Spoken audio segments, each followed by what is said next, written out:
네, 반갑습니다. 김충일 목사이고요.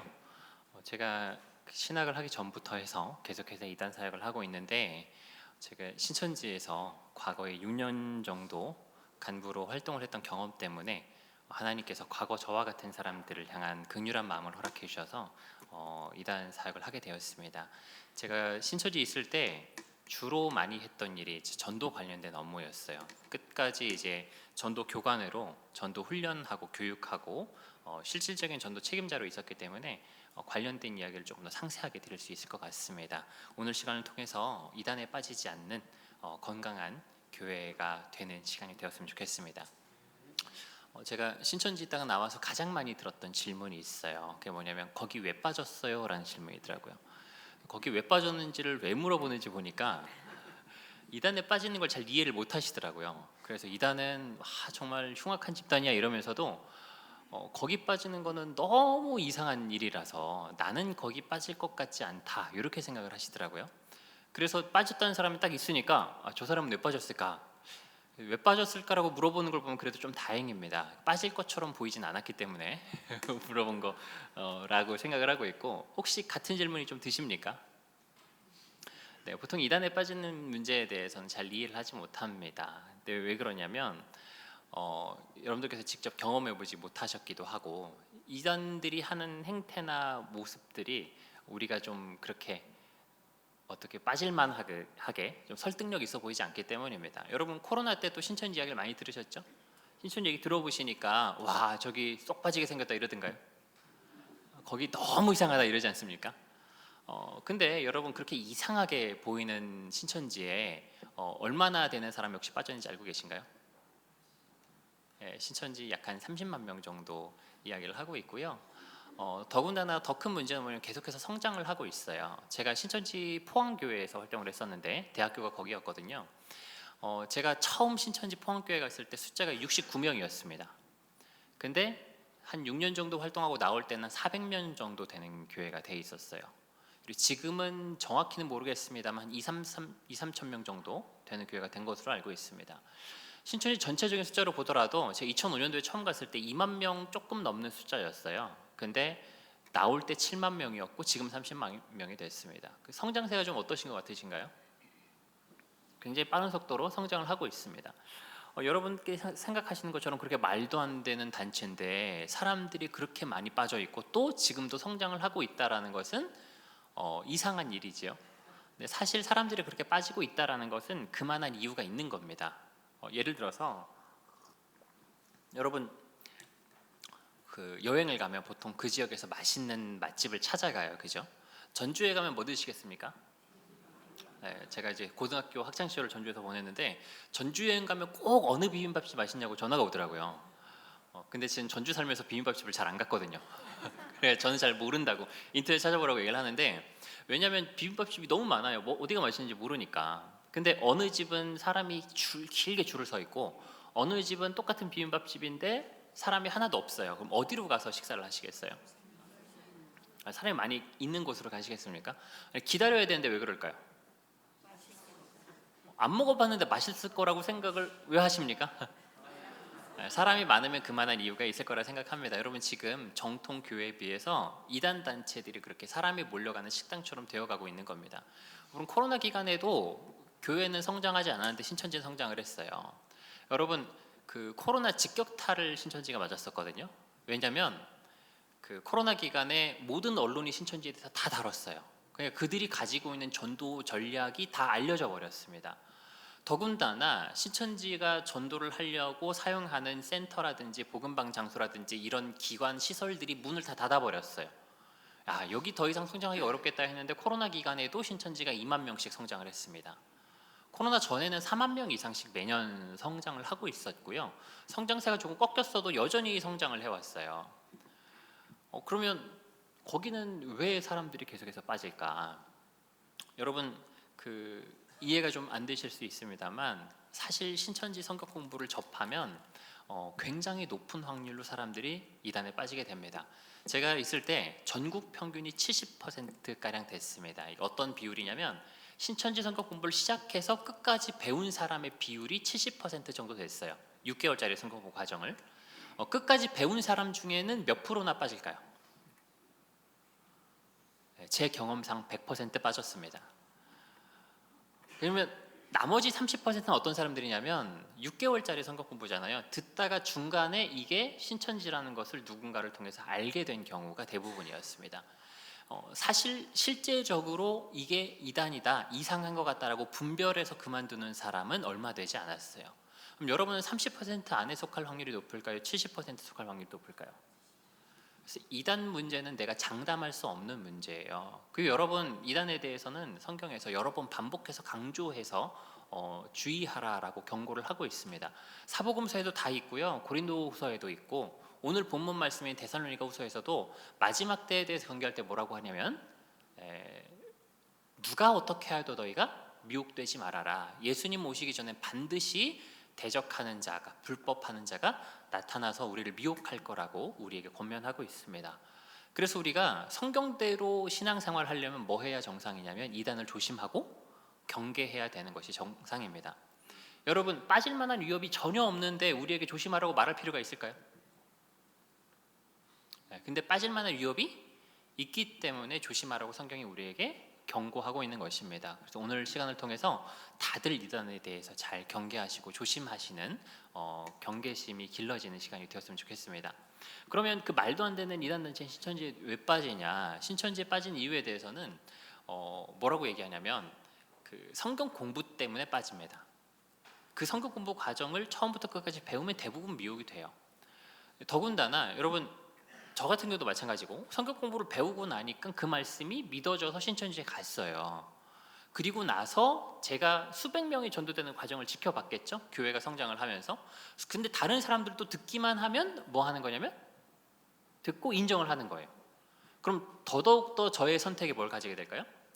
확신을 가지게 됩니다. 아, 이게 정말 진리구나. 더군다나 그 사람 중에 누구도 있냐면 신학생도 있고요, 가끔 목사님들도 있어요. 그러니까 목회자 출신 모임도 그 안에 있습니다. 그리고 그 사람들을 통해서 신천지가 뭘 세우냐면 위장교회라든지 이런 걸 세우는 거예요. 정통교회의 간판을 달아놓고. 그러니까 신천지 사람들은 누구나 이 성경 공부를 듣기만 하면 미혹할 수 있다는 자신감이 있는 사람들입니다. 나도 듣고 그게 진리라고 판단해서 갖고 다른 사람도 들으니까 되거든요. 그러면 그 사람들은 어떤 자신감을 갖고 있냐면 목사님이든 신학 박사든 상관없이 우리가 최고의 진리를 갖고 있어서 다 이길 수 있다, 누구나 이걸 듣기만 하면 인정하지 않을 도리가 없다, 이렇게 믿고 있는 사람들이에요. 근데 그 사람들이 전도를 하려고 할 때 한 가지 문제가 있습니다. 그게 뭐냐면 이단이라는 이름을 가지고 있어요.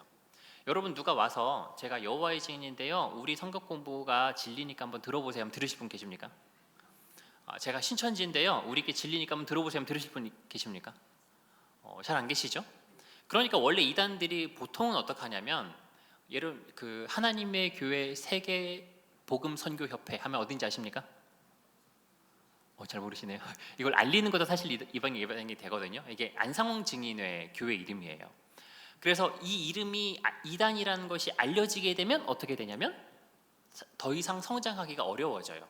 그래서 어떤 이단이든지 간에 어느 정도 성장을 해가지고 그 단체가 규정이 되고 알려지면 성장세가 꺾이게 되어 있습니다. 근데 신천지가 그걸 극복하고 계속해서 성장을 해온 거예요. 어떤 방법을 쓴 거냐면, 내가 가르치는 성경 공부가 정통교회에서 가르치는 정상적인 성경 공부인 것처럼 속이는 방법을 활용해서 지금까지 성장을 해온 겁니다. 그리고 그 방법 중에 대표적인 게 여러분들께서 잘 아시는 추수밭 전략이라는 겁니다. 추수밭 전략 다 들어보셨어요? 한 10분쯤 들어보신 것 같은데, 간단하게 설명드리면 뭐에 근거하고 있는 거냐면 마태복음 13장 24절 이하에 보면 천국은 마치 제 밭에 씨를 뿌린 사람과 같다라는 말씀이 있어요. 그러니까 밤에 원수가 와서 가라지를 덧뿌리고 갔다고 합니다. 그래서 종들이 와서 가라지를 뽑아버릴까요? 그러니까 뭐라고 얘기하냐면 추수 때까지 두어라, 알곡은 모아 곳간에 들이시고 가라지는 단으로 묶어 꺼지지 않은 불에 태울 거다, 이렇게 얘기를 합니다. 그러니까 이거에 대한 해석이 37절 이하에 이렇게 나와 있죠. 밭은 세상이요라고 되어 있어요. 그러니까 신천지들이 어떻게 해석하냐, 밭은 세상인데 예수님께서 씨를 뿌리신 밭이기 때문에 믿는 사람들이 있는 기독교 세상을 의미한다라고 얘기를 합니다. 밭이 세상이라는 거예요. 다시 오시는 예수님은 누구라고 할까요? 영으로 오셔서 지금 이만희한테 들어와 있다 그래요. 추수 때는 세상 끝이라고 합니다. 추수 때 예수님께서 추수꾼 천사들을 보내서 알곡은 추수를 해서 하나님 나라에 드리고 가라지는 풀무불에 던져 넣는다는 거죠. 그러니까 추수꾼 천사가 누구냐면 신천지 신도들이 되는 거예요. 그러면 추수꾼이 추수하러 어디로 들어올까요? 밭으로 가야죠. 밭이 어디라 그랬죠? 기독교 세상입니다. 그래서 대표적으로 교회가 추수밭이 되는 거예요. 그래서 교회로 들어와 가지고 전도를 하는 게 신천지의 추수밭 전략이라는 거였습니다. 그래서 우리가 전통적으로 이단들이 자기들끼리 모여서 활동할 거라고 생각했지, 나랑 같이 예배드리고 내 옆자리에 앉아 있을 거라고 생각 잘 못했거든요. 옆 사람 얼굴 한번 보시겠어요? 얼굴 보니까 추수꾼 있는 것 같다. 계십니까? 내 옆에서 있을 거라고 생각을 못했어요. 지금이야 이 전략이 많이 알려졌습니다만, 그래서 초기에 한국 교회에 굉장히 큰 피해를 입혔습니다. 실제로 신천지가 이 전략을 활용하기 이전에는 신천지가 실제로 한 80년부터 시작을 했어요. 근데 20년간 10,000명을 채 전도하지 못했었어요. 근데 이 향후 20년간 20만 명을 전도했습니다. 그러니까 추수밭 전략을 활용한 이후로부터 극단적으로 신천지가 성장하기 시작한 겁니다. 그리고 이 전략은 지금까지도 신천지 전략의 핵심이 돼서 남아 있습니다. 그래서 여러분, 추수관 전략이라는 것, 한국 교회에 그만큼 큰 피해를 입혔다라는 것은 우리 교회도 그만큼 큰 피해를 입힐 수 있다라는 것이기 때문에 이것에 대해서 우리 예방하는 것이 필요합니다. 물론 과거에는 신천지가 어떻게 했냐면, 제가 있을 땐 그랬어요. 주일날 예배 시간에 신천지 교회 가면 사람이 하나도 없었습니다. 왜냐하면 전성도 다 추수꾼으로 파송을 했거든요. 그때 당시 신천지 사람이 5만 명이 좀 넘었거든요. 우리나라의 교회가 몇 개쯤 될까요? 5만 개쯤 된다고 합니다. 그러니까 우리나라에 있는 교회에 개척교회도 가끔 들어가고요. 대부분의 교회는 추수꾼이 들어가 있었어요. 대형 교회는 어떻게 하냐면 많은 사람이 침투해서 최대한 많은 사람을 데려가는 전략을 썼고, 그리고 한 100명 이하의 조금 소규모의 교회에는 들어가서 교회 전체를 신천지로 데려가는 그 산옮기기 전략이라는 걸 썼었습니다. 산옮기기 들어보셨어요? 근데 이제 지금 그런 경우는 잘 없습니다만은 어쨌든 그것 때문에 그래서 굉장히 많은 피해를 입었어요. 제가 아버지가 목회를 하시니까 저도 들어보는데, 저희 아버지 그 교회 근처에 있는 어떤 교회가 한 70명 정도 모이는 교회였대요. 근데 6개월 새 한 30명 이상 전도가 돼가지고 100명이 넘어가고 막 교회가 부흥이 되는 거예요. 그래서 목사님이 너무 좋아하셨는데 또 한 6개월쯤 지나니까 10명 남고 다 나갔다 그러더라고요. 알고 보니까 그 30명이 전부 다 신천지 사람이었던 거죠. 그 인천에 그 주안동에 있는 어떤 장로교회가 하나 있어요. 교회 이름은 제가 말씀 안 드렸습니다. 근데 그 교회에도 1년에 수백 명을 전도한 전도왕이 신천지 추수꾼으로 밝혀지기도 했었고요. 저 같은 경우도 추수밭 활동을 할 때는 포항에 있는 모 교회에 한 100명 좀 넘게 모이는 교회였어요. 예배 시간에. 그때 그 전도사로 가가지고 뭘 했냐면 주일학교, 중고등부, 천년부, 예배, 찬양기도, 성가대 지휘를 했습니다.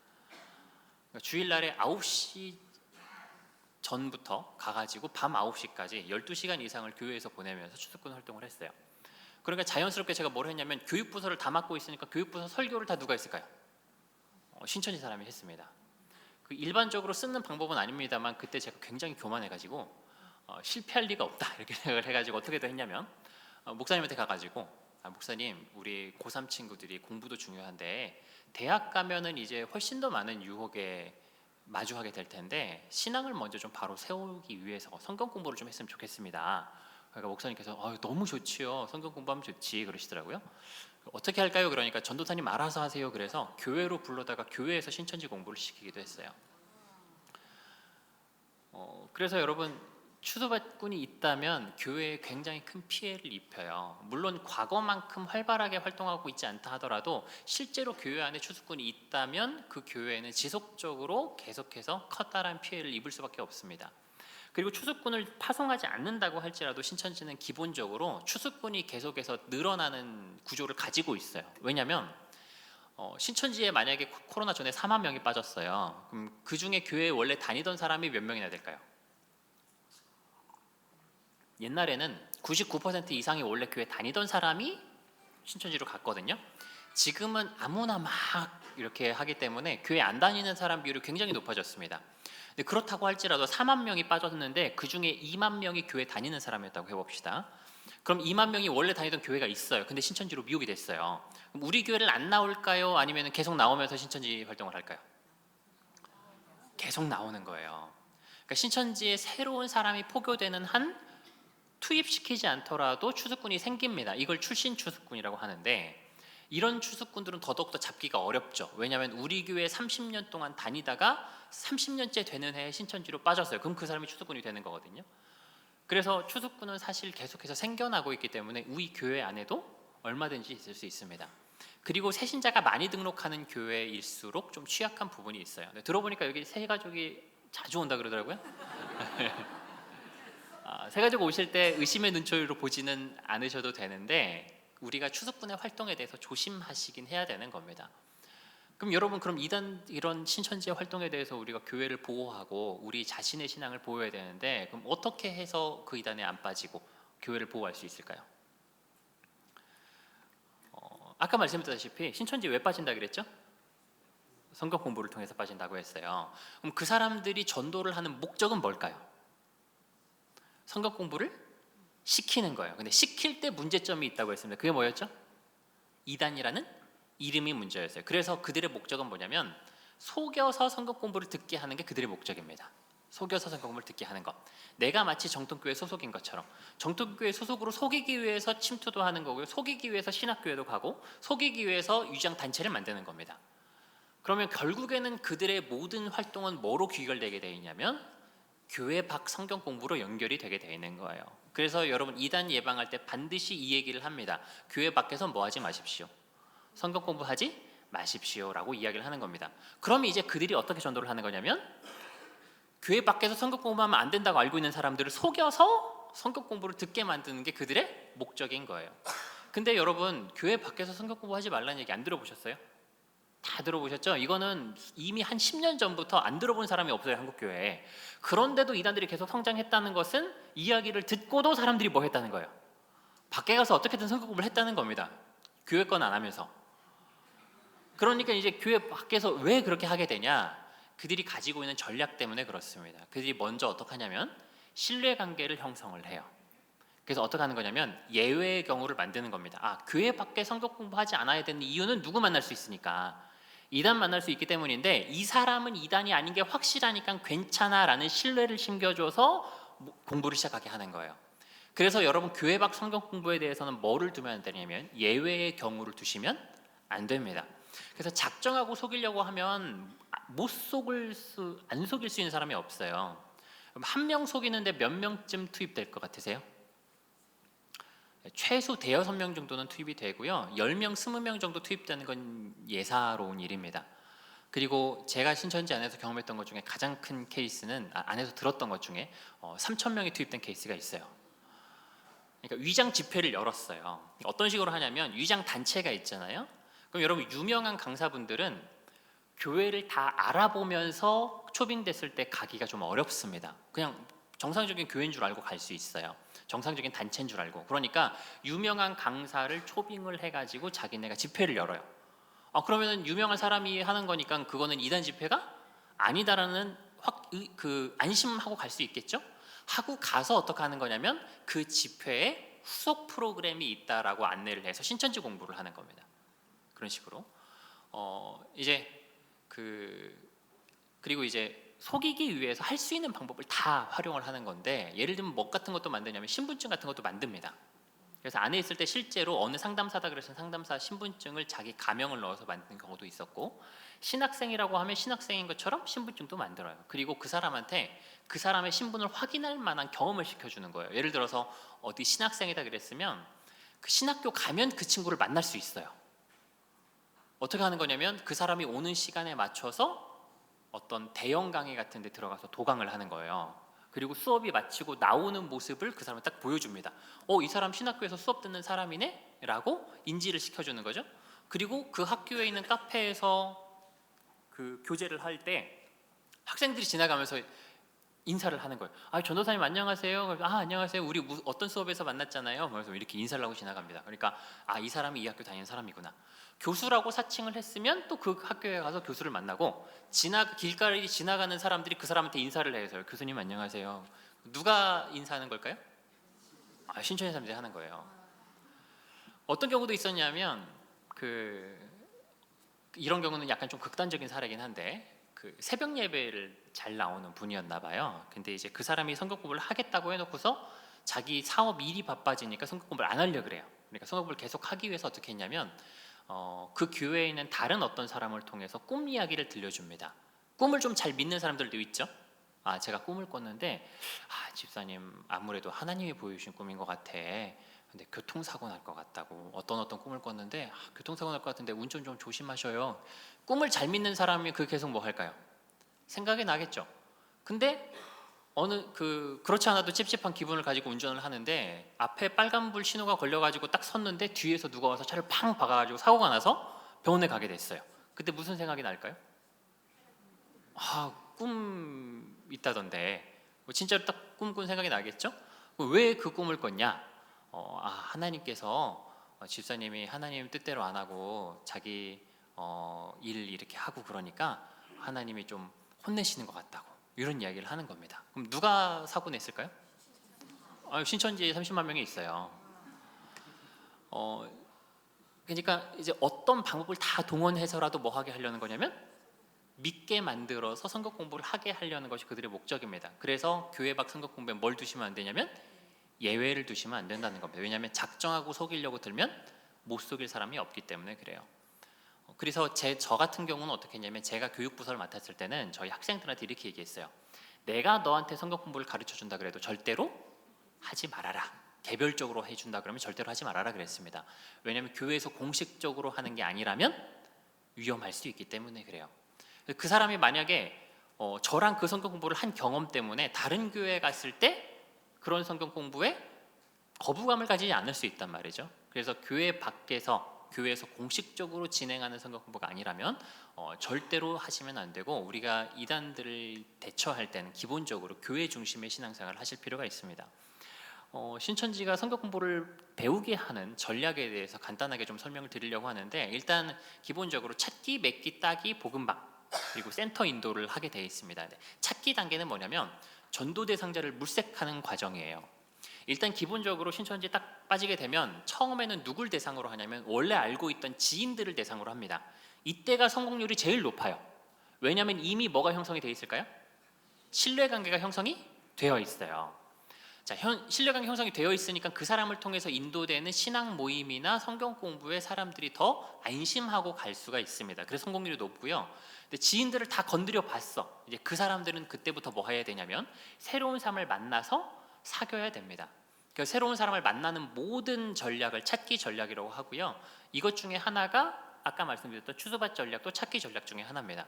찾기를 통해서 전도 대상자를 딱 물색을 해서 만났어요. 그래서 사귀기 시작했습니다. 그래서 그 사람이랑 의도적으로 잘해주고 시간을 보내면서 친해져요. 친해지는 과정에서 그 다음에 하는 게 뭐냐면 맺기 단계로 넘어가기 위해서는 합당한 자 선정이라는 걸 해야 됩니다. 합당한 자 선정이 뭐냐면 찾기 단계에선 기본적인 그 사람의 신상 정보를 쭉 써요. 이름, 성별, 나이, 혈액형, 집 주소, 신앙 연수, 출석 교회 이런 것들. 그리고 거기에다가 뭘 하게 돼 있냐면 합당한 자 선정 기준표라는 것을 작성하게 돼 있어요. 이거는 합당한 자 선정 기준표는 그 카테고리가 3개가 있는데 환경, 인성, 신성 이 3개의 카테고리가 있습니다. 환경은 뭐냐면 그 사람을 전도할 수 있는 환경인가 이걸 보는 겁니다. 성경 공부를 할 수 있는 환경인가 이거. 그러니까 이 환경적인 측면은 예를 들어서 건강이 괜찮은가, 경제 상황이 괜찮은가, 성경 공부할 수 있는 시간이 되는가, 빚은 있는가 이런 것들, 또 알아들을 만한 지각이 있는가 이런 게 있어요. 이게 가르쳐서 미혹하는 이단이기 때문에 말귀를 못 알아먹으면 미혹을 못 해요. 가끔 보면은 너무 멍청해가지고 쟤는 저러다 이단에 빠지지 않나 걱정 안 하셔도 됩니다. 이제 이단에 빠지지 않는 조건을 갖고 계시기 때문에. 근데 여기 요 정도 계신 분들 중에서는 다 조심하셔야 돼요.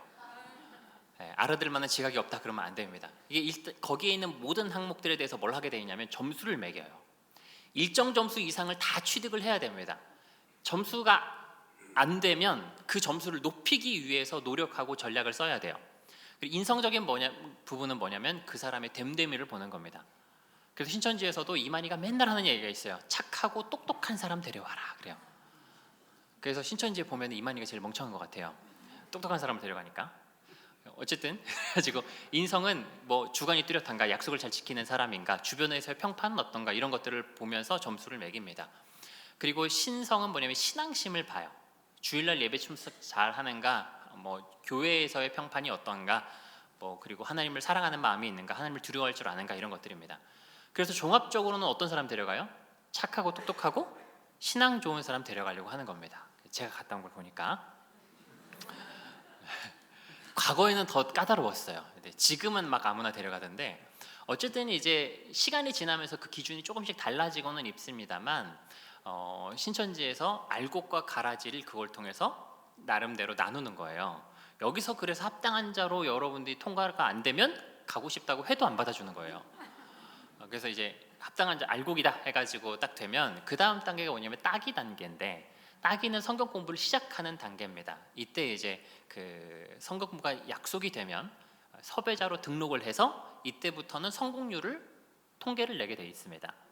그 따기 단계는 성경 공부로 유도를 하는 건데, 성경 공부를 유도하기 위해서 이제 어떻게 하냐면 그 맺기 단계에서 쓰는 노트가 한 권 있어요. 지금은 그거를 그 핸드폰 어플로 관리를 하고 있습니다.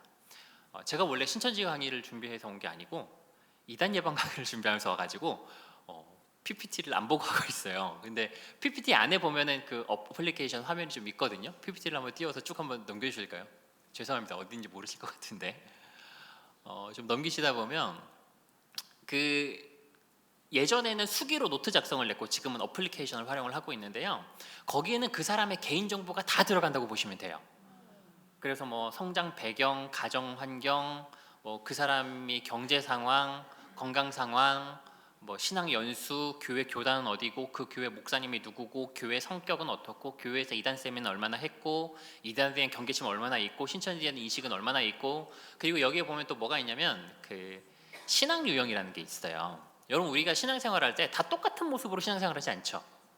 저도 이제 신학교에서 그 공부를 할 때 같은 교단의 같은 신학교임에도 불구하고 사람들이 좀 갈려요. 뭐가 있냐면 축구파, 공부파, 기도파가 있어요. 축구파는 교제를 중요시 여기는 사람들, 열심히 축구를 하고 교제를 합니다. 기도 열심히 하는 사람들이 있어서 맨날 학교 끝나고 기도만 하는 사람이 있고, 공부를 계속 열심히 하는 사람들도 있어요. 신앙생활을 할 때 각자 자기가 더 중요시 여기고 시간을 쏟는 분야가 있습니다. 그러니까 신앙 유형을 24가지로 세분화를 시킨 거예요. 그래서 말씀형, 기도형, 인의형, 사랑형, 봉사형 막 이렇게 있습니다. 핑계형 막 이런 것도 있어요. 목사형 이런 것도 있습니다. 목사님 잘 섬기고 목사님이랑 가까이 지내는 사람은 목사형이라 그래요. 근데 어쨌든 신앙 유형이 이렇게 딱 있어가지고 신앙 유형을 판단해서 딱 적으면 유형별 맞춤형 교재가 수십 가지가 있어요.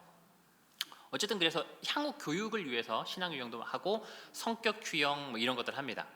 혈액형 이런 거, 성격 유형별, 신앙 유형별 교재 같은 것들이 또 마련이 돼 있고요. 그래서 그 사람에 대해서 그냥 거의 모든 정보를 파악한다고 보시면 돼요. 파악을 하고 그 파악된 정보를 바탕으로 뭘 하냐면 스왓 분석이라는 걸 합니다. 그 혹시 아마 PPT 화면 중에 있을 것 같은데 계속 한번 넘겨주실까요? 한 장 앞으로 해주시면, 이게 조금 간단하게 대상자 명세서를 쓴 건데 맨 아래쪽에 수학 분석을 하죠. 예전에는 이 수학 분석을 할 때 전문 전략팀이 따로 꾸려져 있었습니다. 경험이 많은 사람들이 전도 전략을 모여서 짜는 거예요. 그 노트 내용을 바탕으로 해가지고. 수학 분석이 뭐냐면 어떤 목표를 달성하기 위한 그 최적의 전략을 짜기 위한 도구예요.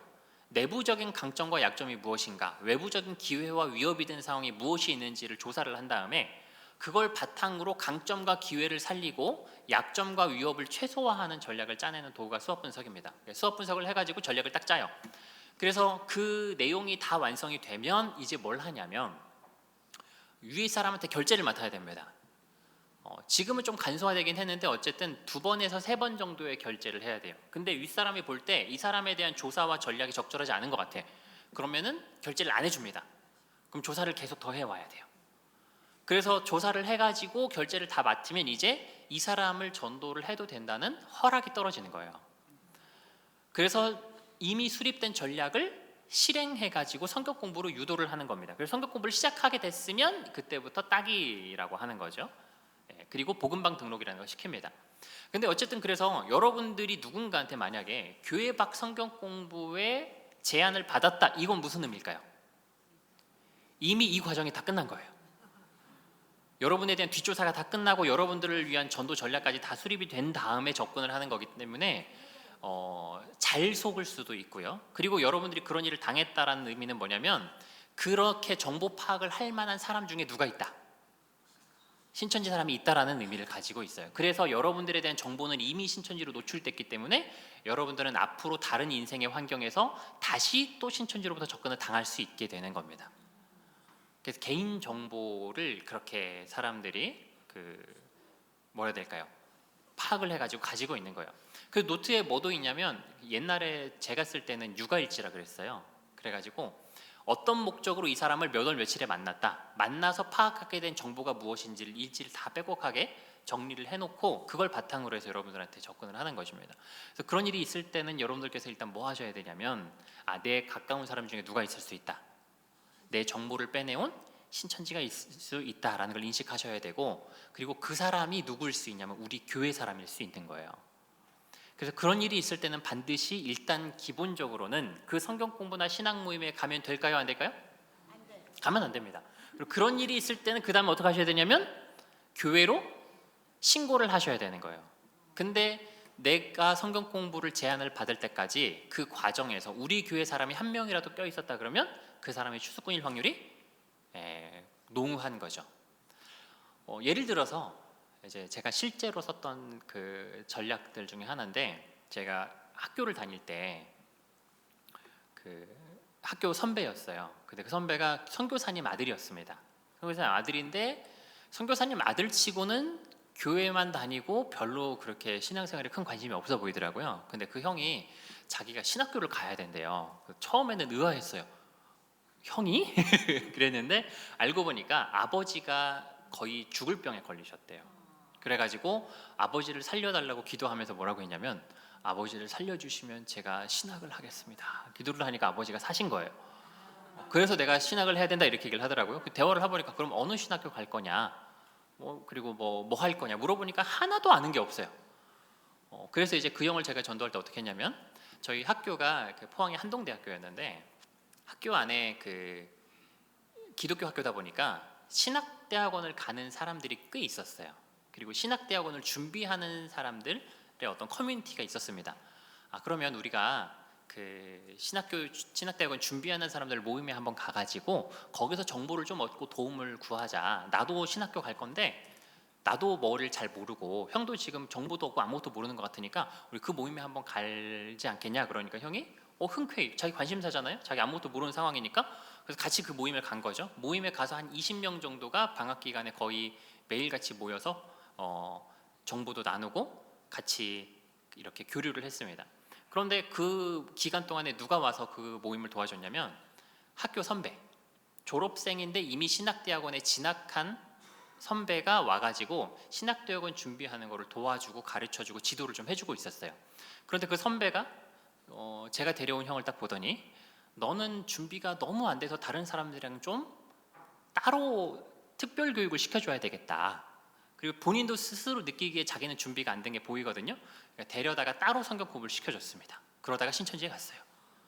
그럼 여기서 신천지 사람은 누굴까요? 그 선배를 제외한 모든 사람이 다 신천지 사람이었어요. 실제로 있는 모임을 사칭해가지고 그 모임에 참석을 시키고, 그리고 신천지 사람인 선배를 붙여가지고 성경 공부를 해서 데려가는 방식을 썼습니다. 그리고 한 번은 그 학교 친구 중에 제가 심리학이랑 사회복지학을 전공을 했는데, 그러다 보니까 봉사활동 이런 거에 좀 관심이 많은 친구였어요. 그래서 방학 때 뭐 하냐 그러니까 학교에 남아 있는다고 하길래 시간이 좀 있겠구나 싶어가지고 봉사활동을 같이 하자고 했습니다. 그래서 봉사활동이 어떤 봉사활동이냐면 편부모 가정이 있죠. 편부모 가정 아동들이 그 엄마나 아빠가 일을 하고 있을 때 혼자 집에 있으니까 돌봐줄 사람이 필요해요. 그러니까 그때 좀 돌봐주면서 학습 지도도 좀 해주는 그런 봉사활동을 좀 하자고 했습니다. 그래서 그 종합사회복지회관에 가서 사회복지사 선생님을 만나가지고 사회봉사 기본 교육도 받고, 그리고 그 부모와 자녀를 소개받아가지고 가서 아이를 학습 지도도 해주고 같이 조금 돌봐주는 일을 했어요. 근데 그러다 보니까 누굴 만나냐면 아이의 이모라는 사람이 자주 오는 거예요. 우리 언니가 애를 혼자 키우고 있어가지고 걱정이 돼서 내가 자주 와요 하면서 이모를 만나는데, 이모가 어디 교회 전도사님인 거예요. 그래서 그 아이를 돌보면서 만나가지고 자연스럽게 교제를 하다 보니까 너무 그 사람이랑 말이 잘 통해. 그리고 그 사람이 만나면 내 궁금한 게 막 해결이 되는 것 같고 내 가려운 데를 막 긁어주는 것 같아요. 그 사람 간증을 들으면 나도 그런 경험을 막 하고 싶어요. 그래서 좀 친하게 지내고 신앙적으로 의지하면서 지내다가 그 사람이랑 교제를 하다 보니까 성경 공부를 좀 하고 싶은 거예요. 그런 얘기를 하니까 그러냐?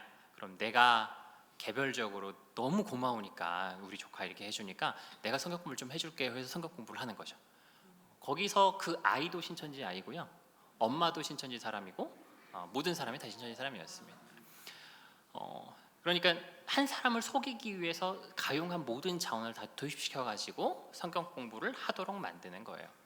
그래서 교회 밖 성경 공부는 우리가 반드시 조심하셔야 되고, 일단 뭐부터 하셔야 되냐면 교회 안에서 다 신앙에 관련된 것들은 해결을 하실 필요가 있습니다.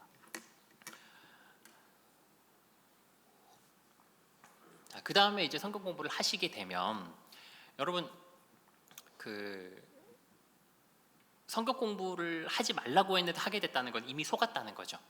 그럼 어떻게 하는 것밖에 방법이 없냐면 스스로 그것을 분별하는 것밖에 방법이 없어요.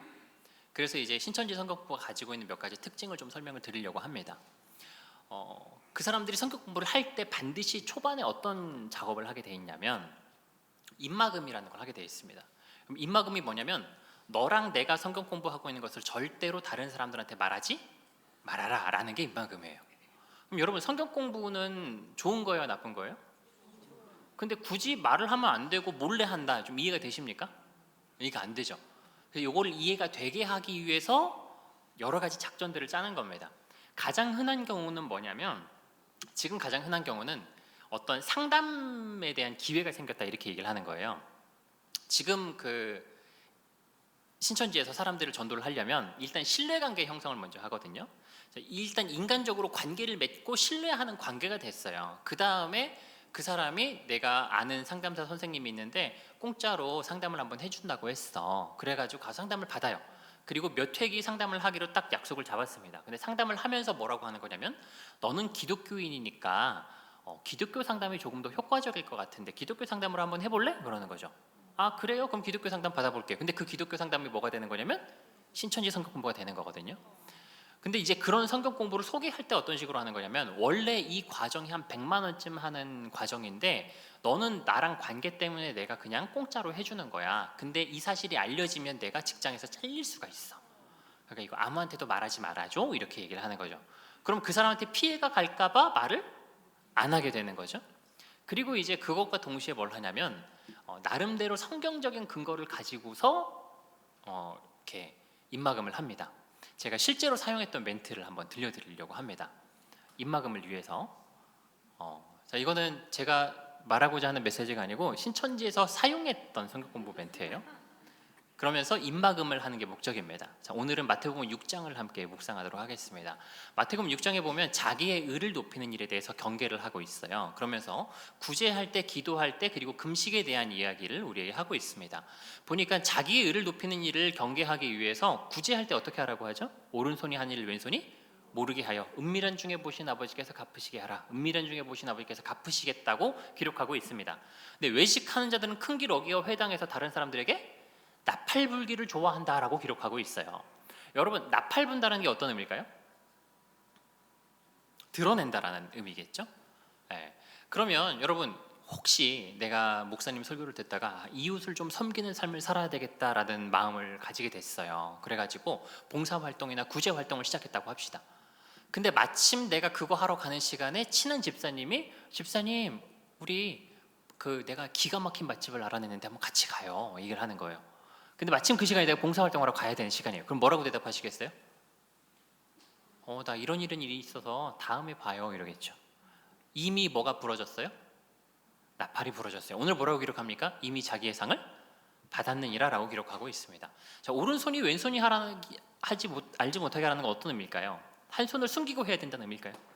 그런 의미는 아니겠죠. 교회는 한 몸과 같습니다. 오른손 같은 지체도 있고 왼손 같은 지체도 있어요. 내가 이런 일 하는 것을 내 옆에 있는 지체가 알지 못하게 해서 하나님께서 갚으시는 상이 있게 하라, 이런 말씀입니다. 근데 내가 그것을 생각 없이 말을 해가지고 이미 나팔이 부러졌어요. 그럼 그 친구가 이제 뭐라고 반응해요? 야, 너 대단하다. 나랑 같이 설교를 들었는데 뭔가 말씀 듣는 귀가 남다른 것 같아요. 그리고 아이고, 집사님도 지금 살기 힘든데 와, 그런 일까지 해. 대단해요. 이미 뭘 들었습니까? 칭찬을 들었어요. 이미 자기의 상을 받았느니라. 그리고 그런 얘기를 들으면서 나도 모르게 좀 어떻게 질 수 있어요. 칭찬을 계속 듣다 보면 사람이 좀 교만해져요. 교만해지고 내 신앙생활에 좋지 않은 영향을 끼칠 수도 있는 것입니다. 우리가 신앙생활 안에서 하는 것은 다 하나님께 영광이 되기 위해 하는 거예요. 맞습니까? 그리고 하나님께서 주시는 상급을 바라고 우리가 살아가는 것입니다. 그런데 하나님께서 이미 자기 상 받았다라고 할 것 같으면 그거 할 필요가 없는 거 아니겠습니까? 정말 하나님께서 주시는 상급을 바라면서 우리가 구제 활동도 하고 봉사 활동도 하기 원한다면 오른손이 하는 일을 왼손이 모르게 하는 지혜를 가지시고 이대로 했을 때, 성경대로 했을 때 하나님께서 갚아주시는 상급을 누리시기 바랍니다. 자, 그리고 기도할 때 어떻게 하라고 하냐면 골방에 들어가 문을 닫고 은밀한 중에 보신 아버지께 기도하라. 은밀한 중에 보신 아버지께서 갚으시리라 이렇게 기록하고 있어요. 근데 외식하는 자들은 큰 길 어귀에 서서 다른 사람들에게 보이면서 기도하기를 좋아한다라고 합니다. 그럼 기도는 특히나 하나님과 나와 1대1 관계 아닙니까? 다른 사람들이 알 필요 있어요, 없어요?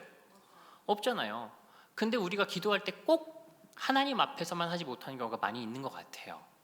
골방에 들어가 문을 닫으라는 것은 골방이라는 장소가 중요한 게 아니라 사람들한테 드러내지 말고 하나님 앞에서 집중해서 기도하라는 의미입니다. 그렇죠? 근데 우리 대표 기도할 때는 평소에 쓰지 않던 수식어구가 막 나와요.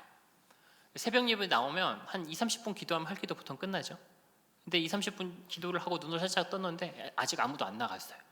1등으로 나가면 뭔가 지는 느낌이 드니까 어떻게 해요? 주여 하고 했던 기도 한 번 더 합니다. 너희는 중언부언하지 말라. 저희는 말을 많이 하여야 들으실 줄 생각하느니라 그랬어요. 그러다가 두세 사람이 나가면 갑자기 반수 이상이 우르르 빠져나가죠. 하나님 보고 기도했습니까? 사람 보고 기도했습니까? 사람 보고 기도했죠. 이미 자기의 상을 받았는. 여러분, 우리가 기도하고 하나님께 주시는 상과 응답이 있기 위해서는 골방에 들어가 문을 닫으래요. 다시 말해서 내가 이것을 뭐 하지 말라는 거예요? 옆에 있는 지체에게 드러내고 자랑하지 말라는 것입니다. 내가 특별히 다짐해서 기도할 기도 제목이 있고 특별히 작정 기도를 할 때도 굳이 다른 사람들한테 말하고 다닐 필요가 없어요. 그렇게 했을 때 갚아주신 하나님의 응답을 한번 경험하셨으면 좋겠습니다. 자, 그리고 주기도문 얘기 건너뛰고요. 금식할 때도 어떻게 하라 그래요? 얼굴 씻고 머리에 기름을 바르래요. 티 내라는 거예요? 티 내지 말라는 거예요? 티 내지 말라는 거죠. 근데 외식한 자들은 일부러 얼굴을 흉하게 한다고 합니다. 여러분, 한 3일 이상 굶으면 얼굴이 흉해져요. 삐짝 마릅니다. 그럼 옆에서 물어보겠죠. 집사님 얼굴이 왜 그래? 어디 아파요? 뭐라고 대답해요? 금식 중이라서 이미 자기의 상을 받았느니라. 굶어가면서 기도했는데 이미 상 받았다라고 할 것 같으면 너무 억울하잖아요. 하나님께 받음이 되는 금식이 되기 위해서 어떻게 하래요? 얼굴을 씻고 머리에 기름을 바르는 지혜가 필요합니다. 굳이 다른 사람들한테 뭐 할 필요 없어요. 드러낼 필요가 없는 거예요. 이거는 굳이 기도와 구제와 금식에 대한 이야기뿐만 아니라 우리 신앙생활 전반에 걸친 태도에 대한 교훈을 주고 있습니다. 이걸 지금 우리의 삶에 한번 적용을 해보면, 우리 이제 성경 공부를 같이 하기로 했잖아요. 근데 성경 공부하는 것도 사람에게 보일 필요 있을까요? 없습니다. 이미 자기의 상을 받았느니라라고 할 것 같으면 내 지식만 커지고 교만해지는 시간이 될 수도 있어요. 우리가 성경 공부하는 이유는 뭐예요? 이 가운데 하나님께서 주시는 깨달음을 통해서 하나님과 더 긴밀한 관계를 맺으려고 하는 거 아닙니까? 그런데 이미 자기의 상 받았느니라 할 것 같으면 이 시간이 오히려 나한테 교만해지는 시간으로 끝날 수도 있습니다. 우리 성경 공부하는 것도 오른손이 하는 일을 왼손이 모르게 하는 지혜를 가지고 한번 진행을 해보도록 합시다. 이렇게 얘기를 하는 거죠. 그러면은 그럴듯합니까? 근데 입막음은 또 중요한 부분이어서 교재가 굉장히 많아요. 입막음 멘트와 교재들이 많습니다. 이런 이야기를 성경 공부 초반에 계속 듣습니다. 그럼 자연스럽게 어떻게 될까요? 성경 공부하는 걸 말을 안 하게 돼요. 말을 안 하면 어떻게 되냐면, 여러분 중에 누군가가 이단 성경 공부를 하는데, 특히 신천지 성경 공부를 하는데 주위에 있는 사람들이 몰라요. 그러니까 도와줄 수가 없습니다. 만약에 내가 말을 하고 다녔어요. 특히 목사님한테 말했어요. 그럼 목사님이 뭐라 그럴까요? 나는 속아서 듣고 있을지 몰라도 삼자가 볼 땐 이상하잖아요. 어쨌든 어떤 과정을 통해서 성경 공부를 시작하게 됐든지 간에 교회 박 성경 공부니까. 그러니까 그 이야기를 들으면 옆에서 하지 말라고 막아주겠죠. 그래서 입막음을 하지 않으면 이단들이 전도하는 게 힘든 거예요. 그래서 입막음을 반드시 시키게 돼 있습니다. 그리고 입막음을 시켜놓으니까 이 사람이 언제 신천지로 미혹되는지 가족들도 몰라요. 그럼 그 사람이 신천지로 미혹된 다음에 계속해서 뭐 하냐면 교회 나오면서 추수꾼 노릇을 하는 겁니다. 신천지 간지 아무도 모르니까 의심받지 않으면서. 그래서 신천지에서 계속해서 그 사람을 써먹을 수도 있는 거죠. 그래서 입막음을 반드시 하게 되어 있는데, 여러분 마태복음 6장 여러분 잘 한번 읽어보시면 성경 공부 몰래 하라는 얘기 한마디도 없어요. 그리고 여러분 성경 공부는 교회에서 전통적으로 어떻게 해왔냐면, 구약시대 성경 공부 어떻게 했을까요? 사람들이 다 모여있는 때에서 레위인들이 낭독해 줬어요. 예수님께서 제자들한테 너 아무한테도 말하지 말고 나랑 6개월 성경 공부 먼저 하자 이렇게 해서 제자 삼았을까요? 그러지 않으셨습니다. 이렇게 성전에서, 회당에서, 거리에서 사람들에게 드러내어놓고 가르치셨습니다. 사도들도 마찬가지였어요. 교회 공동체가 모여서 함께 말씀을 공부하고 듣는 것이 교회가 가지고 있는 전통이고, 성경에서도 그렇게 성경 말씀을 들었습니다. 몰래 하는 것은 뭔가 꾸린 데가 있다라고 생각을 하시면 돼요. 그리고 그 교리적인 측면들을 다 말씀드릴 수는 없지만, 여러분 이단들이 성경 공부 초기에 반드시 해야 되는 작업이 있어요. 저도 신천지에서 이렇게 하면서 전도가 잘 안 되는 케이스가 있더라고요. 어떤 케이스가 있냐면, 성경 공부를 하는데 애가 이게 뭐가 어떻게 잘못됐는지를 막 짚으면서 얘기를 하는 건 아닌데, 이거 뭔가 이상하고 나랑 안 맞는 것 같다고 안 하는 사람이 있어요. 그 사람을 딱 보니까 그 사람이 하는 얘기가 있더라고요. 아니, 나는 예수 믿고 구원 받은 하나님 자녀인데 왜 자꾸 구원 못 받았다고 하냐, 이런 얘기를 하는 거예요. 그래가지고 이게 그때는 제가 그게 올바른 거라고 생각했으니까 이걸 가르쳐서 하기 위해서는 먼저 이 사람이 갖고 있는 그 구원받았다는 생각을 깨내야 되겠구나, 이런 생각을 가졌고, 실제로 신천지 성경 공부 초반 부분에서는 믿음에 대한 부분을 많이 가르칩니다. 그 믿음에 대한 부분에서는 어떤 생각을 갖게 만드는 거냐면, 현재 우리가 가지고 있는 구원관을 깨뜨려 놓는 거예요. 이게 선행이 돼야 그들이 가지고 있는 다른 복음과 잘못된 구원자를 수개월에 걸쳐서 조금씩 가르칠 수 있어요.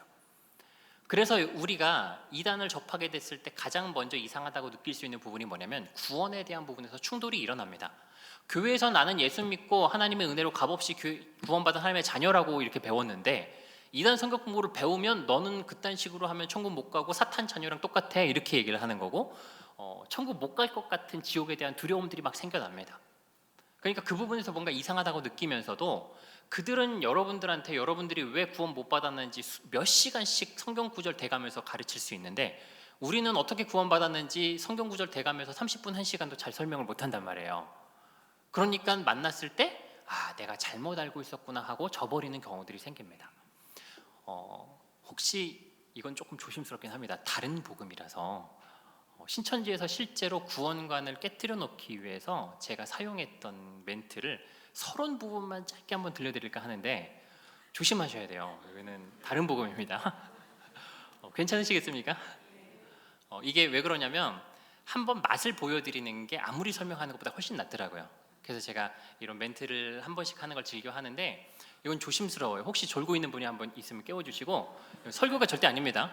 왜냐하면 제가 한번 곤욕을 겪었던 적이 있어요. 한번 이렇게 얘기를 하고 있는데 처음부터 조시던 분이 있어요. 제 잘못이 아니죠. 처음부터 졸았으니까. 그분이 마침 이 얘기를 할 때 깨가지고 요 얘기만 들은 거예요. 그래가지고 막 항의를 하시더라고요. 그래가지고 제가 곤욕을 좀 겪었던 적이 있습니다. 이거는 제가 설교하려고 하는 게 아니고, 신천지에서 우리가 갖고 있는 구원의 확신을 흔들어 놓기 위해서 사용했던 멘트입니다. 여러분 구원 받으셨습니까? 어떻게 받으셨어요? 예수 그리스도를 믿음으로 말미암아 받았습니다. 맞습니다. 이건 우리가 기독교 역사를 통해서 우리 교회가 지켜왔던 진리예요. 절대 변질될 수 없는 것입니다. 그럼 예수 그리스도를 믿음으로 말미암아 구원 받는 건데, 그럼 구원의 확신이 다들 있으세요? 그럼 다시 한번 여쭤볼게요. 구원의 확신이 있어야 구원받을 수 있나요? 아니면 구원의 확신이 없어도 구원받을 수 있어요? 없어도 돼요? 혹은 믿는 사람이라면 구원의 확신이 있어야 된다고 배우셨습니까? 보통 그렇게 배우셨을 거예요. 저희 교단에서 구원의 확신이 믿는 사람은 구원의 확신이 있어야 된다. 그러면 믿음으로 구원받는다는 얘기는 있어요. 그런데 구원의 확신이 있어야 구원받은 거다, 이런 말씀 성경에서 보신 적 있으십니까? 저는 못 본 것 같아요. 구원의 확신이 있어야 구원받았다, 이런 얘기 못 본 것 같은데, 그럼 다시 한번 여쭤보겠습니다. 성경에 있는 훌륭한 인물들 중에서 나는 확실히 구원받았다라고 고백하는 장면을 본 적이 있으세요? 구원의 확신을 고백하는. 이것도 못 본 것 같거든요. 그러면 사도 바울 구원받았을까요? 바울 구원받았겠죠. 그런데 바울이 그럼 구원의 확신이 있었을까요? 근데 성경에 보면 바울이 그렇게 구원의 확신이 있었던 것처럼 보이지는 않습니다. 우리 고린도전서 9장 끝절에 보면 내가 많은 사람을 의의 길로 인도한 후에 내가 버림이 될까 두려워하노라 그랬어요. 빌립보서 2장 12절 하반부에 보면 너희가 두려움과 떨림으로 너희 구원을 이루래요. 아니 구원을 확실히 받았는데 왜 두렵고 떨려야 될까요? 빌립보서 3장에 넘겨서 보면 내가 이미 얻었다 함도 아니고 이르렀다 함도 아니고 여전히 부르심의 상을 향하여 달려간다라고 표현합니다. 확실히 받았는데 왜 아직도 달려간다라는 표현들을 할까요? 보면 바울이 구원의 확신이 있는 것 같으십니까? 그래 보이지는 않아요. 자, 그러면 우리가 믿음으로 구원받는 건 맞습니다. 그렇죠? 그럼 믿음의 기준이 나한테 있는 걸까요? 하나님께 있는 걸까요? 혹시 구원의 확신이 있다고 대답하셨을 때 나는 하나님 보시기에 믿음이 있는 사람이니까 구원받았어 라고 말씀하신 건가요? 아니면 나는 믿으니까 믿는 자에게 구원 준다고 했으니까 나는 구원받았겠지 라고 생각하신 것입니까? 그럼 그 기준이 하나님께 있는 게 맞을까요? 사람에게 있는 게 맞을까요? 다시 말해서 하나님이 보실 때 너는 믿음이 있구나 할 때 구원 주실까요? 아니면 나는 믿었으니까 천국 가겠지 라고 하는 사람에게 구원을 주실까요? 기준이 아무래도 하나님께 있지 않겠습니까? 만약에 이게 우리한테 기준이 있다면 이상할 거예요. 보통 부흥 강사 목사님께서 마지막 날에 이런 질문 한 번씩 하십니다. 이 시간 구원의 확신이 되시는 분 손 한번 들어보십시오 하면 쭈뼛쭈뼛 몇 명이 들어요. 이렇게 믿음이 없습니까? 그럼 갑자기 막 들어요. 그럼 그 사람들 손 들기 전에 구원 못 받았다가 손 들고 나서 구원 받았을까요? 그렇지는 않지 않겠습니까? 우리가 구원받는 것은 하나님께 인정받는 믿음이지 않겠습니까? 그럼 하나님 보실 때 우리 볼 때랑 하나님 보실 때랑 기준이 같을까요? 같지는 않을 거예요. 그래서 고린도서 13장 5절에 너희가 믿음에 있는가 너희 자신을 시험하고 확증하라고 합니다. 이걸 교회 다니는 사람들한테 너희 믿음을 시험해 보래요. 오늘 이 시간을 통해서 하나님께서 주시는 구원을 받을 만한, 하나님께서 인정하실 만한 믿음이 나한테 있는 걸 한번 확인해 보도록 합시다. 그래서 마태복음 7장 21절 이하에 보면 나더러 주여 주여 하는 자마다 다 천국에 들어갈 것이 아니오 다만 하늘에 계신 내 아버지 대로 행하는 자라에 들어가리라. 그날에 저희가 내게 말하되 주여 주여 우리가 주의 이름으로 선지자 노릇하고 귀신 쫓아내고 많은 권능을 행치 아니하였습니까? 그날에 내가 저에게 밝히 말하되 불법을 행한 자들에게서 떠나가라 라고 말씀하십니다. 주여 주여 했으면 믿은 사람이 안 믿는 사람이에요. 믿는다고 생각했으니까 하나님께 주님이라고 고백하지 않겠습니까? 뭐 또 했어요? 선지자 노릇하고 귀신 쫓아내고 많은 권능도 행했대요. 우리가 볼 땐 믿음이 있어 보입니까? 없어 보입니까? 있어 보이는데 하나님 보실 땐 뭐라고 하세요? 불법을 행하는 자들아 라고 말씀하십니다. 누가복음 18장에서도 11절 이하에 그러나 인자가 세상에 다시 올 때 믿음 있는 자를 보겠느냐라고 말씀하십니다. 우리가 볼 때 아무리 믿는 사람이 많아도 하나님 보실 때 믿는 사람이 없을 수 있어요. 그러면 나는 하나님 보실 때 구원받을 만한, 인정받을 만한 믿음이 없는 사람일 수도 있는 것입니다. 하나님께 인정받을 만한 믿음이 무엇인지 한번 살펴봅시다. 이러면서 시작을 하는 거죠. 그러면서 이제 결론은 어떻게 가냐면 야고보서 2장에 가면은 내가 믿음이 있냐? 믿음을 내게 보여라. 나는 행함으로 믿음을 내게 보이리라. 믿음이 행함과 함께이라고 행함으로 믿음이 온전케 되느니라. 아브라함이 믿음으로만 아니라 또한 행함으로 의롭다 하심을 받았느니라. 믿음이 행함과 함께이라고 행함으로 믿음이 온전케 된다. 이런 말씀들을 인용해서 하나님께서 행함 없는 믿음을 인정하시겠느냐 이런 논리로 가는 거예요. 어떤 논리냐면 여러분 만약에 저랑 좀 친해졌다고 합시다. 야유회 같은 걸 갔어요. 버섯을 좋아한다고 가정을 하고 버섯을 너무 좋아하는데 보니까 지천에 버섯이 깔려 있어요. 와, 땡 잡았다 해가지고 밥을 짓는데 버섯을 막 캐와가지고 씻어가지고 거기다 막 집어넣습니다. 제가 그 모습을 보고 그거 독버섯이에요. 먹으면 죽어요 라고 얘기를 해줬어요. 아 그래요? 큰일 날 뻔했네요. 그러면서 버섯을 밥에다 넣어가지고 입에 넣고 있어요. 그럼 제 말을 믿은 걸까요? 안 믿은 걸까요? 내 말을 믿었으면 믿은 거에 대한 뭐가 나오지 않겠냐? 행함이 나오지 않겠습니까? 그럼 행함 없는 믿음을 하나님께서 믿었다고 하시겠습니까? 이렇게 얘기를 하는 거죠. 근데 여러분 행함으로 믿음을 인정받고 확신할 것 같으면 구원의 확신을 가질 사람이 아무도 없습니다. 행함으로 내가 하나님께 인정받을 것 같으면 천국 갈 수 있는 사람이 또 아무도 없어요. 이런 얘기를 듣다 보면 어떤 생각이 들까요? 아, 내가 천국 가겠다는 생각이 들까요? 아, 내가 지금처럼 있으면 천국 못 가겠다는 생각이 들까요? 구원의 확신이 있는 사람도 그걸 흔들어 놓으려고 하는 겁니다. 여러분, 구원의 확신이 있는 사람도 흔들어 놓으려고 하는데 애초에 없는 사람은 너무 쉬워요. 어떤 사람은 구원 받았습니까? 그러면 그런 질문 구원파가 하는 거 아닌가요? 구원 받았습니까? 그러면은 내가 작년 이맘때쯤은 분명히 받은 것 같았는데 지금은 잘 모르겠어요. 뭔가 감정이나 이런 걸 구원받은 걸로 착각하는 감정이 있으니까 구원받은 것 같았다가 그런 게 뜨거움이 사라지니까 구원 못 받은 것 같은. 어떤 사람은 구원받았냐고 물어보면 좀 더 열심히 해야지요 그렇게 얘기합니다. 이미 행위 구원에 대한 생각을 갖고 있는 사람들이 있어요. 이런 사람들은 말할 것도 없고, 구원의 확신이 있는 사람들의 구원의 확신을 흔들고 무너뜨려서 다른 복음을 주입시키는 게 이단들의 성경 공부입니다. 신천지가 이걸 위해서 굉장히 초반부에 노력을 해요. 이야기를 듣다 보면 하나님의 은혜가 강해질까요? 두려움이 강해질까요? 두려움이 강해져요. 그 두려움 때문에 신천지 성경 공부 6개월씩 하는 거예요. 근데 여러분, 성경에서 우리에게 분명히 행함을 요구하기는 합니다. 근데 이 행함은 구원받기 위한 조건으로서 요구하는 것이 아니라 값없이 은혜로 구원을 받았기 때문에 우리에게 요구하고 있는 것입니다. 하나님의 자녀로서 마땅한 삶을 가르치는 것이 성경의 행함이지, 구원받기 위한 조건으로서 우리에게 행위와 공로를 요구하고 있는 것이 아닙니다. 그래서 성경에서 성화에 대한 내용들을 우리가 받는 구원에 대해서 연결시켜서 보통 이단들이 이야기를 많이 해요. 대표적으로 많이 사용하는 게 그래서 고린도서 9장 27절이랑 빌립보서 3장 같은 말씀들입니다. 그런데 빌립보서 3장도 보시면 여러분 뭐에 대한 얘기냐면 상급에 대한 얘기예요. 그리고 고린도전서 9장 끝절에서도 상에 대한 이야기를 하고 있습니다. 상을 얻기 위해서 너희가 절제하고 경주해라, 이런 이야기를 하고 있는 것입니다. 그래서 여러분들 혹시나 듣고서 헷갈리셨으면 목사님한테 가서 다시 한번 점검을 받으시고, 혹시 여러분 구원의 확신이 없으신 분들은 믿음이라는 건 하나님께서 선물로 주시는 것이지 내 노력으로 얻어지는 게 아니에요. 부끄러운 일이 아니기 때문에 다시 한번 목사님이랑 상담을 하시고 믿음에 대한 대답할 만한 것들을 좀 준비해 두시면 이단들로부터 내 신앙을 지키는 데 기본적인 분별력을 가질 수 있을 것 같습니다. 그리고 여러분, 이단들은 뭘 가르치냐면 생소한 걸 들어요. 그리고 이 생소한 것들이 옛날에 신천지에서 68가지 접근 질문이라고 해서 전도할 때 활용을 하기도 했습니다. 근데 성경 공부에서 이런 얘기를 실제로 듣게 돼요. 흥미 유발을 하고 이런 생소한 이야기를 통해서 좀 매력을 느끼게 만드는 거거든요. 근데 여러분, 복음이라는 것은 유지하고 지키는 걸까요? 아니면 개발하고 발전하는 걸까요? 유지하고 지켜야 돼요. 근데 이단들은 다른 복음을 가르치기 때문에 듣던 거 들을까요? 새로운 걸 들을까요? 새로운 걸 들어요.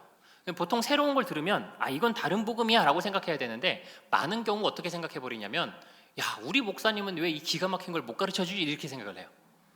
그래가지고 이 사람은 어떻게 이 놀라운 비밀을 가르쳐 주나, 하나님께 계시받아서 그렇구나, 이렇게 생각을 합니다. 그런데 여러분, 생소한 것은 그게 그럴듯하더라도 다른 복음이라는 걸 인식하실 필요가 있습니다. 예를 들면 이런 얘기 많이 합니다. 아담과 하와한테 아들이 누가 있었죠? 가인과 아벨이 있었어요. 그리고 가인이 누굴 죽였어요? 아벨을 죽였습니다. 근데 가인이 누구를 두려워했을까요? 나를 만나는 자가 나를 죽이겠습니다라고 하면서 누군가를 두려워했죠? 가인은 누구랑 결혼했을까요?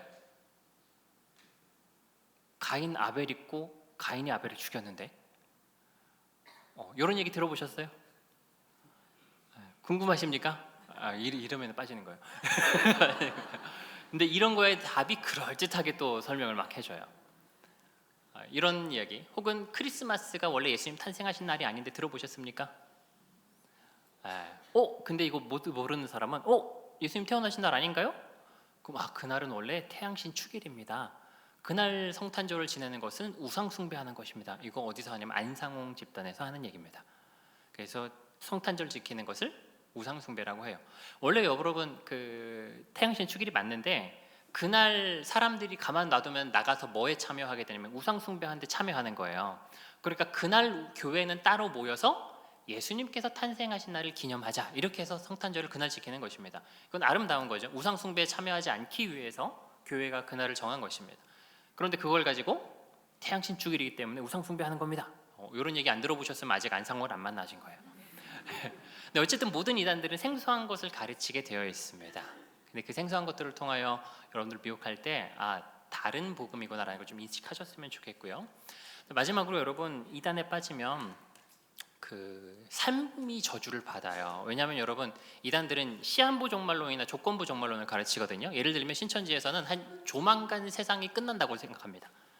1년 내에 될 수도 있다 그래요. 예를 들어서 1년 있으면 세상이 끝나고 신천지 세상으로 확 변한다고 생각해 보세요. 그리고 1년 동안 내가 어떻게 했느냐에 따라서 내가 신천지 세상이 됐을 때 제사장이 될 수 있냐 없냐, 다스리는 자가 될 수 있냐 없냐, 구원 받을 수 있냐 없냐가 결정된다고 믿고 있다고 해봅시다. 그럼 1년 동안 직장 생활할 의미가 있을까요? 이걸 믿고 있는 사람이? 1년 동안 대학 학점 관리할 필요가 있을까요? 1년 있으면 세상이 끝나는데 1년 동안 내 꿈을 위해서 뭐 할 필요가 있을까요? 자녀를 양육할 필요가 있을까요? 1년 있으면 끝난다고 생각하는 사람들은 그 삶을 그 시간 동안에 투자하는 거예요.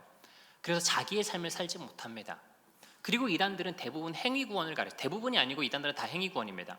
신천지는 구원받으려면 6가지를 잘하면 된대요. 말씀, 예배, 헌금, 모임, 봉사, 전도입니다. 말씀, 그래서 시험 계속 봐서 계속 100점 맞아야 돼요. 모임 다 참석해야 됩니다. 봉사활동 다 참석해야 됩니다. 예배 다 참석해야 됩니다. 헌금 실적 다 봅니다. 전도하지 않으면 찍어서 버려진다고 가르쳐요. 말씀, 예배, 헌금, 모임, 봉사, 전도 다 좋은 거죠. 우리가 이거 왜 합니까? 구원받은 하나님의 자녀가 되었기 때문에 하는 거지 구원 받으려고 하는 게 아닙니다. 근데 구원받기 위한 실적을 요구하기 때문에 삶 가운데서 행위에 짓눌리는 종과 같은 생활을 하게 돼요. 근데 그렇게 해서라도 천국 갈 수 있다 그러면 다행인데 그렇게 하는 것은 무엇이냐면 우상 숭배하는 것입니다. 그래서 절대 천국에 갈 수가 없어요. 여러분 지금 은혜로 값없이 받은 구원을 누리는 이 신앙생활이 얼마나 복된 신앙생활인지 몰라요. 근데 이걸 누가 빼앗으려고 해요? 사탄이 우는 사자와 같이 삼킬자를 찾으면서 빼앗으려고 합니다. 여러분 이 복된 신앙생활 끝까지 지키시고 빼앗기지 않으셨으면 좋겠습니다. 혹시 여기 신천지에서 오신 분 계신가요? 계시면 신천지가 우상 숭배한다는 증거를 좀 보여드리려고요. 그 PPT 맨 마지막 부분에 신천지 찬송가 한번 한번 보여드릴게요. 다 감사의 찬양은 10년 이상 부르다가 지금 개사를 하고 뺐어요. 우상 숭배하는 찬양이라고 공격받으니까. 10년 이상 잘 부르다가 빼고 맨날 그래요. 근데 가사 보면 다 감사의 주 하나님, 다 감사의 찬양 앞에 거 한번 보여주세요. 다 감사의 주 하나님, 다 감사의 주 예수님, 다 감사의 이긴 자 그 이름을 영원토록 찬송하리라.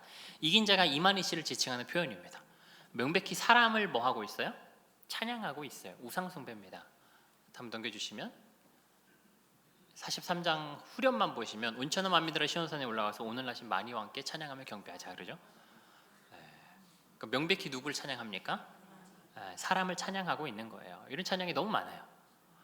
여러분 이 찬양을 혹시 여기 신천지 오신 분 계시면 본인이 직접 부르지 않았어도 신천지가 우상숭배를 하는 곳이기 때문에 본인도 우상숭배에 참여하고 있는 것입니다. 회개하고 돌이키셨으면 좋겠고요. 그리고 여러분들도 이단에 빠지면 어떻게 될까요? 이렇게 되는 거예요. 그러니까 조심하시기 바랍니다. 그리고 여러분 지금은 신천지가 성공률이 좀 낮아졌지만 신천지뿐만 아니라 다른 모든 이단들을 통틀어 봤을 때 이단의 말을 들어주고 한번 상대를 하게 되면 빠질 확률이 10% 이상은 다 돼요. 10%가 별거 아닌 거라고 생각하시면 안 됩니다. 굉장히 높은 확률이거든요. 여러분 만약에 치사율이 10%인 알약이 있어요. 10% 확률로 반드시 죽여드리고 90% 확률로 살 수 있어요. 그럼 이거 드실 분 있으세요? 100만 원 줄 테면 어떻습니까? 1000만 원, 1억, 10억, 100억. 청소년 할 때 한 1억쯤에서 드는 친구가 있어서 마음이 아팠는데 얼마나 삶이 고달프면 저럴까. 1조. 원래 이게 정상이에요. 여러분 생명은 무엇과도 바꿀 수가 없기 때문에 10% 치사율이라면 굉장히 조심해야 되는 확률입니다. 근데 여러분 이단 빠질 확률인 10% 이상 됩니다. 그리고 무엇보다 200만 명에 이르는 이단 단체 사람들이 그 약을 보약이라고 속여서 여러분 입속에 넣어 놓으려고 난리가 나 있어요. 그럼 조심하셔야 될까요? 설마 빠지겠어 하고 있어도 될까요? 조심하시기 바랍니다. 조심하시고 지금 복받은 신앙생활 끝까지 잘 지키시든 신갈중앙교회 성도님 다 되셨으면 좋겠습니다.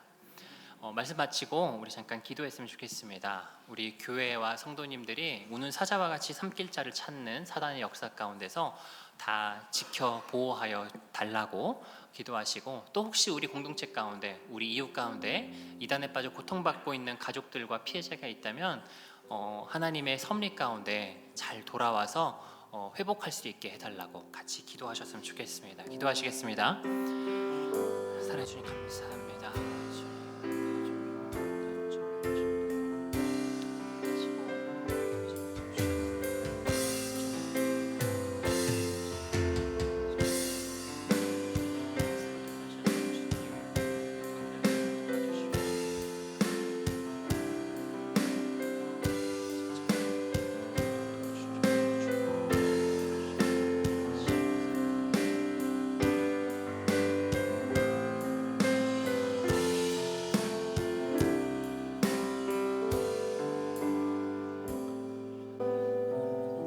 사랑과 은혜가 풍성하신 주님 감사를 드립니다. 한때 주님을 대적하는 대적자였던 저를 주님께서 사랑하시는 목숨 바쳐주신 이 귀한 교회를 위하여서 세워주시고 마지막 때 미혹의 역사에 대한 메시지를 전하게 하셨습니다.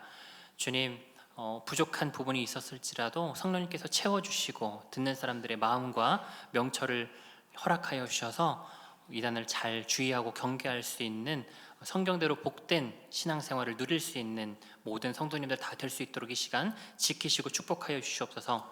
또한 혹시 이 교회 공동체 구성원들 가운데 이단에 빠진 자가 있다면 주님의 섭리 가운데 돌아올 수 있도록 주님 역사하여 주시고, 그리고 이단에 빠져 고통받고 있는 가족들의 마음을 위로하시고 주님의 놀라운 회복의 역사를 그 가운데 베풀어 주시옵소서.